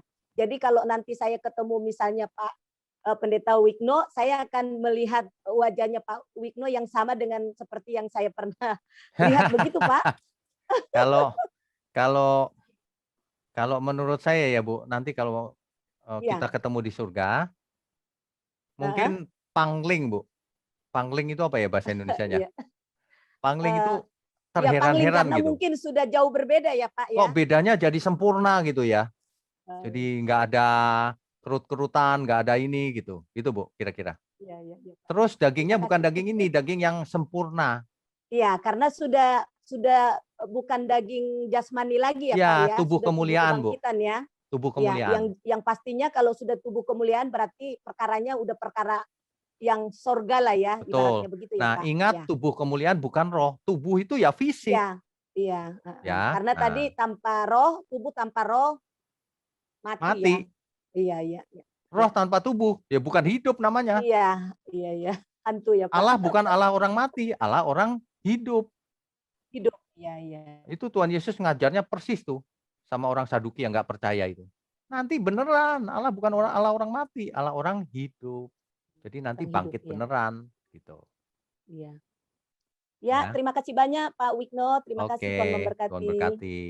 Amin. Ya, selanjutnya Bapak Paul. Silakan Pak Paul. Selamat malam Pak Winyo. Selamat malam. Ya, saya bertanya lagi Pak. Ya, Mungkin, langsung aja. Oke, saya mau tanya. Ini apa Pak tentang tadi perkawinan itu ya? Maksudnya kan setelah kita meninggal gitu, roh kita kan kembali ke Tuhan gitu ya. Terus maksud saya jiwa kita ikut sama roh kita nggak? Kita masih punya perasaan, masih punya jiwa nggak? Jiwa yang Oke, ada di bumi itu ini. pertanyaannya ya. Iya, Oke. Jadi sebenarnya tubuh, roh, dan jiwa itu bisa juga dibagi dua saja. Ada bagian fisik kita, yaitu daging kita ini, yang bisa dipegang, dan bagian yang tidak bisa dipegang, yaitu non-fisik. Nah, non-fisik itu kan termasuk roh, termasuk jiwa, nggak bisa dipegang kan? Nah, yang masuk surga yang mana? Tubuh ini bukan? Bukan. Alkitab berkata, darah dan daging tidak mendapat bagian dalam kerajaan surga. Tubuh kita nggak bakalan masuk surga. Kita semua tubuhnya bakal mati, masuk ke tanah, balik lagi hancur. Tapi roh yang punya kesadaran, yaitu artinya roh dan jiwa, itu sampai ke sana masih ingat dengan kesadarannya, dengan jiwa kita. Gitu. Nah, di Alkitab seringkali jiwa itu artinya juga roh. jiwa itu artinya roh. Gitu loh. Karena nggak bisa dibeda-bedakan gitu. Jelas ya? Terus yang kedua Pak, boleh saya Ya, tanya boleh. lagi Pak? Boleh. Tentang jadi kalau kayak kisah yang diceritakan Lazarus dan Abraham, berarti kan Lazarus sudah mendapatkan penghakiman ya Pak? Kan sudah di dalam Ini neraka ya. bagus nih pertanyaannya. Bagus. Ya. Terus pertanyaannya? Iya, maksud saya ketika kita mengembuskan nafas terakhir gitu ya, bukannya kalau langsung Tuhan hakimi secara otomatis ya Pak? Maksudnya kan Oke, kalau mengerti. ya, Jadi begini loh. Ketika kita mati, roh kita itu sudah jelas. Kalau orang nggak percaya kemana? Ke Hades. Kalau orang percaya ke Firdaus. Nanti kalau Tuhan datang, oh dihakimi lagi. Enggak, itu sudah jelas pemisahannya itu. Ketika mati. Lalu bagaimana dengan penghakiman yang di Tuhan Yesus datang? Judgment Day. Hari penghakiman itu bukan artinya gini, kita semua dikumpulin setelah punya tubuh kemuliaan, terus minjem pengadilan Jakarta Pusat, ayo ngumpul di sini, lalu masing-masing disuruh nonton filmnya, kamu dulu hidupnya begini kan, jadi masuk neraka atau masuk surga. Bukan begitu. Itu istilahnya penghakiman itu supaya kita hidup tahu bahwa kita harus mempertanggungjawabkan. Ketika mati sudah terpisah tujuannya. Ketika Tuhan Yesus datang, Judgment Day itu artinya itu hari penghukuman, bukan baru dinilai. Itu penghukuman. Tuhan Yesus datang bukan sebagai juru selamat lagi, tapi sebagai hakim. Artinya apa? Bukan diadili satu persatu, bukan. Dikatakan di Alkitab, Tuhan datang di awan-awan, lalu semua orang bangkit dan bersama dia selama-lamanya. Dibawa ke langit baru, bumi baru. Nah, bumi, langit, dan bumi yang lama ini beserta orang-orang yang tertinggal dan setan dan pengikutnya dibakar dalam lautan api, habis. Gitu. Jelas nggak ya? tapi Maksudnya? Ya. ini saya mau pertanyaan terakhir yang ketiga Pak. Tapi ini paling penting buat kita semua sih saya rasa. Ya. Kan Tuhan berkata, bukan setiap orang yang bersuruh kepadaku Tuhan akan masuk ke dalam kerajaan surga. Tapi yang melakukan kehendak Bapa. Ya. Kalau standarnya hanya percaya Tuhan terus masuk surga itu gampang banget ya Pak. Tapi kalau standarnya melakukan kehendak Bapa itu yang seperti mana ya Pak? Maksudnya supaya kita tuh lebih detail, lebih jelas. Jadi nggak ngambang, oh melakukan kehendak Bapa itu seperti apa. Soalnya standar yang sering saya dengar dari Pak Eras itu tinggi banget kayaknya. Oke, mengerti. Jadi Tuhan Yesus datang itu sekaligus memberikan contoh. Ini loh, anak manusia yang sempurna itu yang begini. Lalu Tuhan berkata, sama seperti Bapa mengutus aku mengutus kamu. Kalau kamu mau ikut aku, berpikir seperti aku, berperasaan seperti aku, jadilah muridku, belajarlah kepadaku. Pikulah salibmu sendiri setiap hari. Pikul salib seperti aku pikul salib. belajar. Ayo. Nah, barang siapa mengasihi aku, ia akan melakukan seluruh kehendakku. Kehendak Tuhan yang bagaimana? Harus belajar seluruh Alkitab. Kalau orang ikut PA ini berurut, itu kan selalu saya arahkan gitu. Lama-lama mengerti bahwa hidup kita ini sebenarnya milik Tuhan. Bahwa hidup kita ini hanya untuk Tuhan. Dalam kalimat sederhana, apakah seluruh hidupku ini menyenangkan Tuhan? Kalau itu menyenangkan Tuhan, itulah melakukan kehendak Tuhan. Melakukan kehendak Tuhan bukan ritual di gereja. Kegiatan gerejawi kalau Tuhan tidak suka, itu bukan rohani, itu rohana. Oke. Jelas ya? Ya, terima kasih Pak Winyo ya. Oke, Tuhan berkati. Next. Ya, baik, selanjutnya Bapak Kael Noah, silakan Pak. Pak Kael, silakan. Selamat malam Pak Wisnu. Selamat malam. Nah, Pak Kael ada di mana ini? Di kota apa? Saya di Jakarta Pak. Saya Erik Bangun Pak. Yang Oh, tanya Bapak. oke. Cuman ini akun Zoom anak saya sering buat Oh, sekolah. anaknya gitu, namanya Kael ya? Iya Pak. Ya. Pantesan saya gini loh. Ini, Kok Kael begini? Oke, silakan Pak Erik. jadi saya mau ini Pak, artinya bukan bertanya, tapi ini satu pendapat saya Pak. Oke, bahwa baik. kebangkitan tubuh yang diceritakan oleh Tuhan Yesus pada orang Saduki itu Pak, menurut saya seperti ketika Tuhan Yesus itu dibangkitkan Pak. Nah, di kitab Yohanes itu kan dituliskan juga Pak, bagaimana Tuhan Yesus setelah dia dibangkitkan, dia kan juga makan ikan Pak. Dia juga lapar seperti itu Pak. Ada makanan kan seperti itu Pak. Nah, apakah seperti itu nantinya Pak? Kita ya nanti ketika kita di langit baru dan bumi yang baru gitu Pak. Nah, soal mengkawinkan sebenarnya itu Pak nggak dalam pemikiran saya juga, cuman memang bergejolak. Tapi bagi saya sih itu urusan nanti, yang penting bagaimana kita masuk dulu kan gitu ya Pak ya. Nah, Benar. Ya kan, Ya. karena itu banyak ini Pak, banyak banyak pendapat orang gitu, bahkan saling bertentangan. Nggak mungkin kita bisa nggak kita istri kita, cuman jawaban saya cuma satu, kita masuk dulu deh. Yang di sana berarti udah putus, itu aja dulu gitu. Gimana cara masuknya aja dulu gitu. Iya, benar. Karena acuannya kan sangat sedikit gitu Pak. Nah, Ya. Tapi Ya.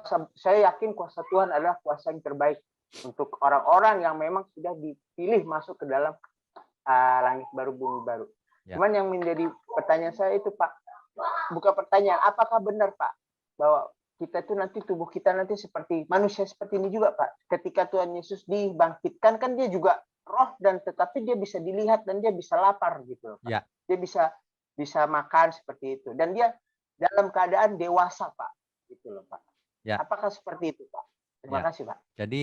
Jadi begini, ketika kita dibangkitkan, namanya saja bangkit, hidup lagi. Bayangkan kalau kita hidup lagi, tiba-tiba nggak punya mata, atau matanya 3, ada tambahan di sini, bonus. Itu namanya bukan hidup lagi, itu bangkit lagi dengan menyeramkan, itu namanya. Serem. Nah, waktu kita bangkit, cowok ya cowok, begini ya begini. Cuman keadaannya tentu yang sempurna, bukan ketika menjadi tua, bukan ketika kita sakit, bukan ketika kita lumpuh dan sebagainya, enggak begitu. Dalam keadaan versi yang sempurnanya.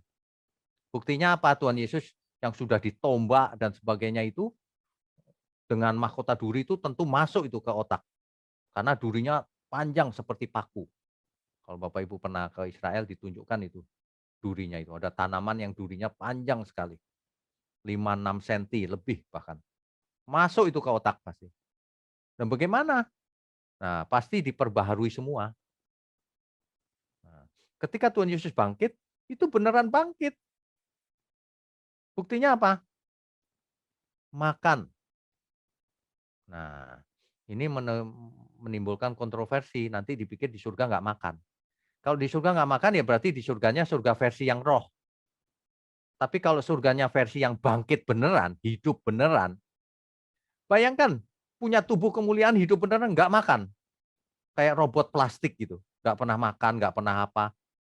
Waduh, mengerikan. Hidup lagi itu ya versinya seperti Adam mula-mula itu. nggak berdosa, tapi sekarang sempurna. Sudah nggak berkhianat lagi seperti Adam. Karena rancangan Tuhan semula itu menjadikan surga itu seperti Eden.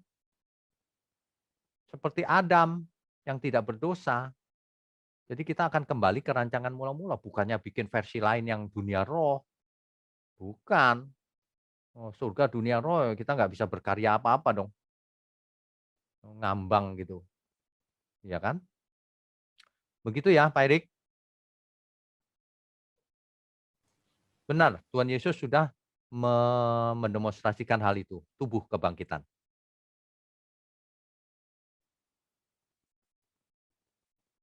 Cuman, ada cumannya nih. Ketika nanti kita mati, tubuhnya diganti baru. Kalau Tuhan Yesus kan waktu bangkit mula-mula masih sama tuh, tubuh yang sama. Tapi ketika ia naik, tentu tubuhnya berubah menjadi tubuh kemuliaan, ke tubuh semula kemuliaan. Kita juga sama nanti. Ketika Tuhan Yesus datang, yang masih hidup diubah seketika, tubuhnya diganti. Karena kalau nggak diganti, diajak terbang ke awan-awan, kedinginan, mati. Ya, ini real loh. Bangkit beneran, jadi manusia lagi. Tapi bukan dengan daging yang bisa mati ini. Dagingnya baru, tubuh kemuliaan itu baru. Bukan manusia tanpa daging. Gitu ya, jelas ya. Oke, Tuhan berkati. Ya, baik. Selanjutnya Ibu Rina, silakan Ibu Rina. Ibu Rina, silakan di-unmute.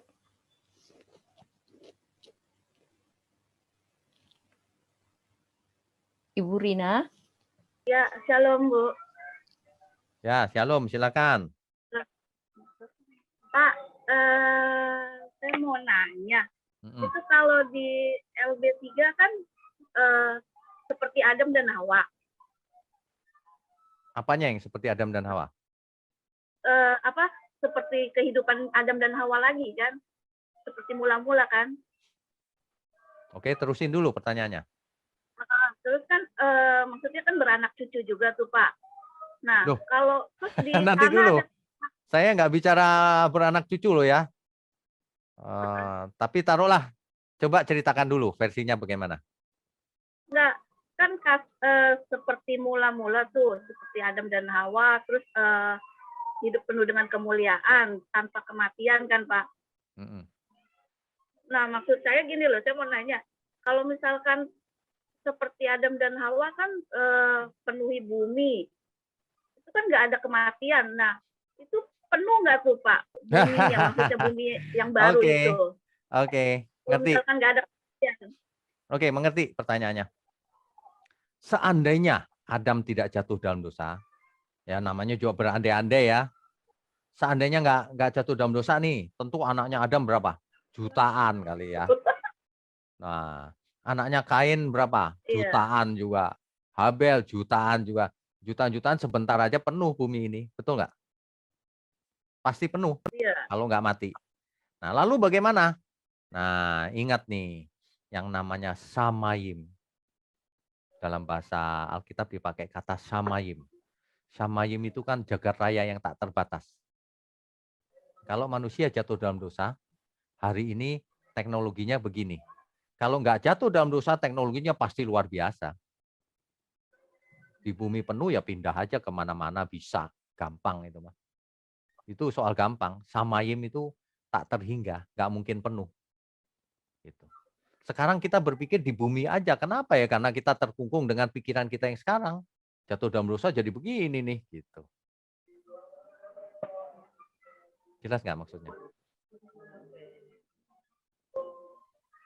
Ya. Tapi yang jelas itu kan berandai-andai. Banyak orang berandai-andai, tapi kalau jawabannya beda, ribut. Kalau ribut, nanti malah nggak masuk surga. Banyak orang debat sana-sini, gara-gara beda pendapat, malah nggak ke surga.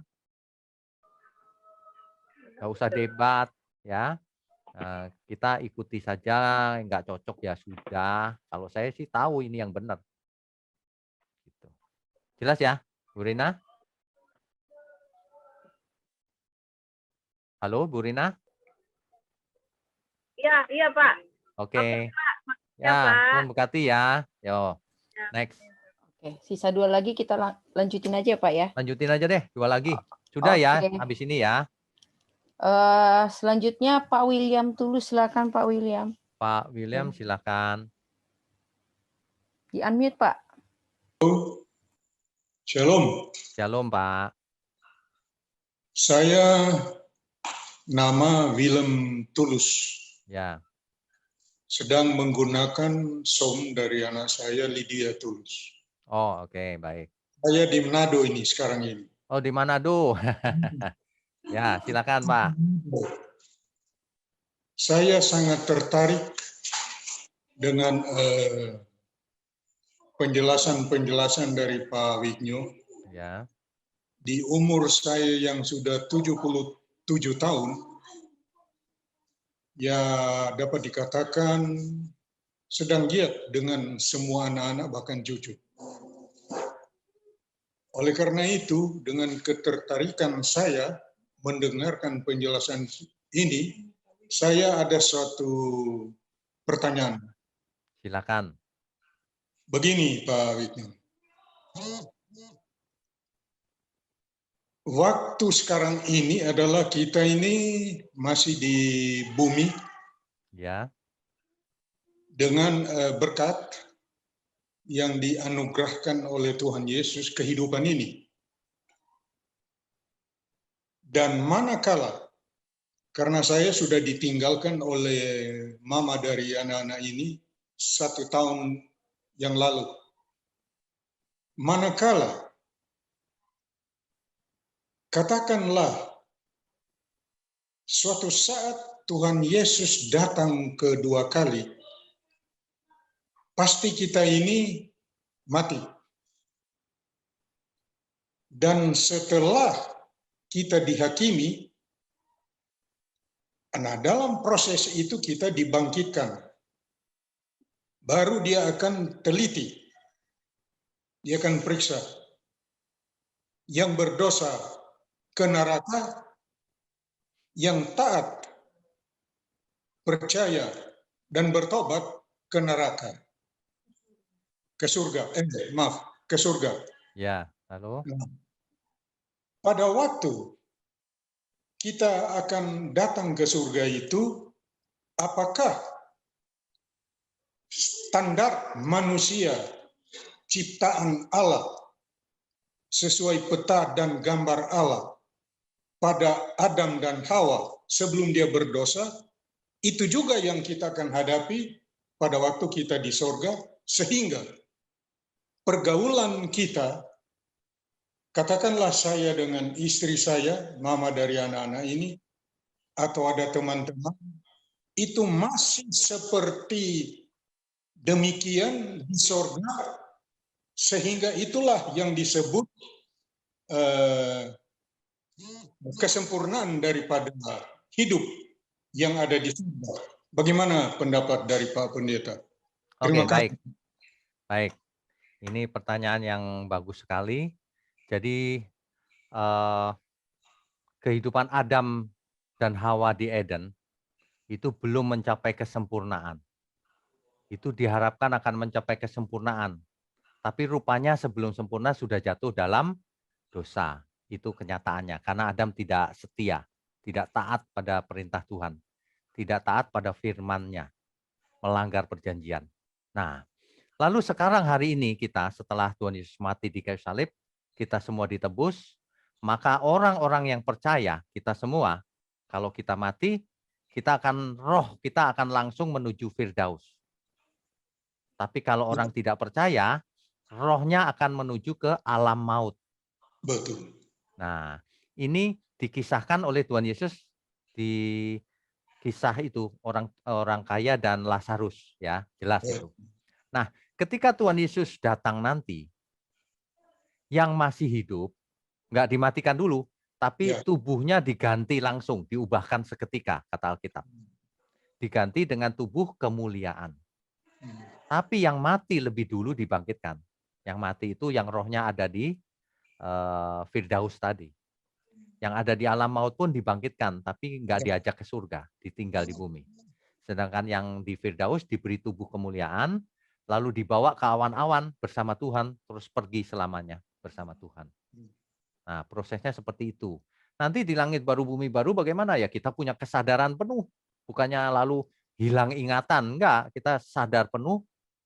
Seperti yang dikisahkan Tuhan Yesus bahwa orang kaya itu pun sadar bahwa ada saudaranya di bumi yang mau kasih tahu, kan gitu ya. Jadi sadar. Nah, masalah apakah kita ketemu dengan pasangan hidup kita atau tidak, bukan kita yang menentukan, nanti kita lihat.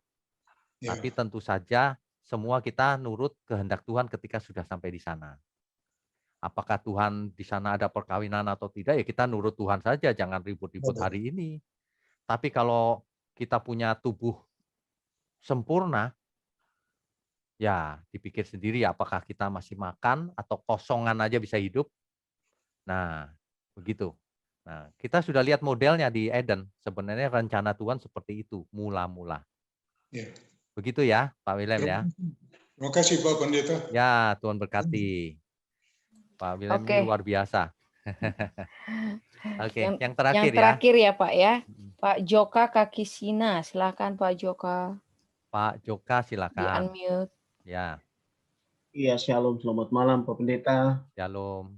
Saya baru pertama kali gabung. Oh ya. Dan terakhir lagi karena saya Tahu dari mana Pak? Di Jayapura, Papua. Oh, Bapak tahu dari mana linknya? Saya dapat dari teman Opa Agus yang saya kebetulan pas baru pakai aplikasi Bising. Oh gitu. Ya. Lalu kemudian saya pendeta di Ya. Jayapura. Lalu kemudian dia mengajak saya untuk ikut ini dan saya berkhotbah di Wising juga. Jadi oke, baik. yang melayani. Jadi Bapak bisa ikut. Bapak bisa ikut setiap Rabu malam, Pak. Kalau saya bisa, saya punya pelayanan malam ini tidak, dan memang hari Rabu malam tidak ada. Oh, oke. Seandainya Rabu malam tidak bisa, ini kan kita akan taruh di YouTube di hari Kamis paginya, Pak. Jadi urut sesi 1 sampai sesi hari ini ada di YouTube kita. Oh, oke. Nanti saya cari, Pak. Nanti Ya. saya kan sudah connect dengan Ibu siapa? 20 ya. Iya, saya. Oh ya. Tanya ke Ibu 20 aja, Pak. Nanti dijelaskan ya. Ya, Pak. Oke. Saya minta maaf untuk rata-rata sepertinya ada yang kaum awam dari tadi pertanyaannya. Saya punya pertanyaan, Pak. Ya, silakan, Pak. Silakan. Saya butuh sekali untuk saran Bapak. Begini, Pak. Jadi tadi dari pernikahan perkawinan Levirat, ya saya belajar itu juga di mata kuliah teologi perjanjian lama ya. Ya. Pak, apakah saya boleh, karena ada banyak pertanyaan tentang 1 Korintus pasal 7, Pak, ya, tentang perceraian itu. Ya. Apakah boleh saya nanti dalam tidak usah membahas yang 1 Korintus pasal 7, tapi dalam perkawinan Levirat itu kan hanya untuk mencari untuk keturunan lanjutan kan. Ya. Lalu kemudian ternyata di dalam pernikahan Levirat itu ada masuk di dalamnya sampai kepada garis yang Mesias ya, Yesus ya. Ya. Ternyata banyak sekali apa ya, hubungan-hubungan yang tidak benar gitu. Ya, betul. Ya, lalu kemudian dimasukkanlah pelacur di situlah, kejadian-kejadian bahkan sampai hampir mirip dengan kalau kita pernikahan sedarah sebenarnya, Pak. Ya. Iya kan? Ya. Tapi saya senang sekali dengan ayat ini, Pak. 1 Korintus pasal 1 ayat 27. Jadi apakah Bapak ini sesama teolog ya, Pak ya? Ya. Apakah boleh dalam hermeneutika saya mengambil ayat ini untuk meneguhkan apa yang sedang terjadi dengan pernikahan Levirat dalam kasus sampai kepada Yesus gitu, bahwa Allah bisa menggunakan sesuatu bukan bodoh, sebenarnya terjemahan di situ kan bodoh gitu, ajaran dunia, tapi apakah Allah bisa menggunakan kasus-kasus ini untuk yang dimaksud dengan bodoh itu loh, Pak? Untuk Oke, baik. Gimana, Pak? Bisa saya mohon masukan ya. Ya. Ini kan kalau kita lihat 1 Korintus 1 ini kan perikopnya itu Konteks. tentang hikmat Allah dibandingkan dengan hikmat manusia. Hikmat manusia. Nah, ya. Nah, jadi apa yang dipandang oleh manusia itu dipandang ringan, bukan bodoh sebenarnya. Dipandang kecil, dianggap enteng. Bahkan Tuhan bisa pakai. Karena hikmat Tuhan beda dengan hikmat manusia. Ya. Kan intinya itu ya Pak. Setuju ya. Nah, jadi kalau Levirat terlalu jauh Pak. Levirat itu kan zaman dulu tradisinya. Oke. Zaman sekarang tidak hanya Levirat, apapun kita harus pakai hikmatnya Tuhan. Itu sih. Nah, 1 Korintus 10 ayat 31 Pak, harus jadi patokan. Oke. Baik aku Siap. makan, minum, atau apapun lakukan Ya. untuk Tuhan. Nah itu udah paling benar udah. Oke. Ya. Begitu ya Pak Joka ya. Mas, terima kasih, setuju. Oke, Tuhan berkati. Malam ini selesai ya. Iya Pak. Oke, kita buka galerinya dulu. Oh ya, sebelumnya mari kita berdoa Bapak Ibu sekalian. Mari kita tundukkan kepala. Bapa di surga, terima kasih untuk pembicaraan kami malam ini. Apa yang kami sudah pelajari, apa yang sudah kami dengar dari tanya jawab, kiranya semua mencerahkan pikiran dan perasaan kami, mencerahkan jiwa kami, merupakan makanan rohani, asupan yang sehat bagi jiwa dan roh kami. Terima kasih Bapa.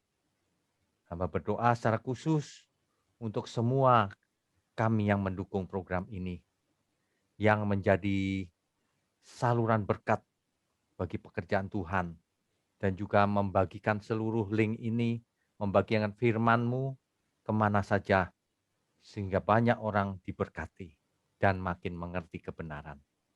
Kau berkati mereka berlimpah-limpah, Kau berkati mereka dengan kesehatan umur panjang, agar mereka pun belajar menyempurnakan diri dan bekerja bagi Tuhan. Terima kasih Tuhan. Sebelum kami sudahi, kami percaya bahwa berkat Tuhan sudah turun atas kami. Berkat jasmani, berkat rohani. Di dalam nama Bapa, Putra, dan Roh Kudus. Haleluya. Amin. Saudara sekalian, bicara soal kebenaran, setiap orang merasa benar. Makanya semua kecap dinomor satukan. Ada orang yang mengatakan saya paling benar, ini paling benar, itu paling benar. Mana sebenarnya yang paling benar? Oleh sebab itu, hadiri seminar 7 natur kebenaran dan aplikasinya. Seminar ini wajib dihadiri oleh para teolog, apologet, pengkhotbah, bahkan oleh para jemaat sendiri. Agar kita bisa membedakan manakah yang benar, manakah yang salah. Inilah alat uji kebenaran yang sangat objektif dan alkitabiah. Pastikan saudara ikut. Dan ajak seluruh saudara dan sahabat-sahabat. Bapak-bapak dan ibu-ibu yang terkasih dimanapun berada, yuk kita belajar pelajaran Alkitab bersama secara online. Setiap hari Rabu jam 7 malam bersama pendeta Bapak Wiknyo Tanto secara online, bisa melalui Zoom. Tetapi kita harus mendaftarkan dulu ke nomor berikut ini. Selamat bergabung dan Tuhan Yesus memberkati.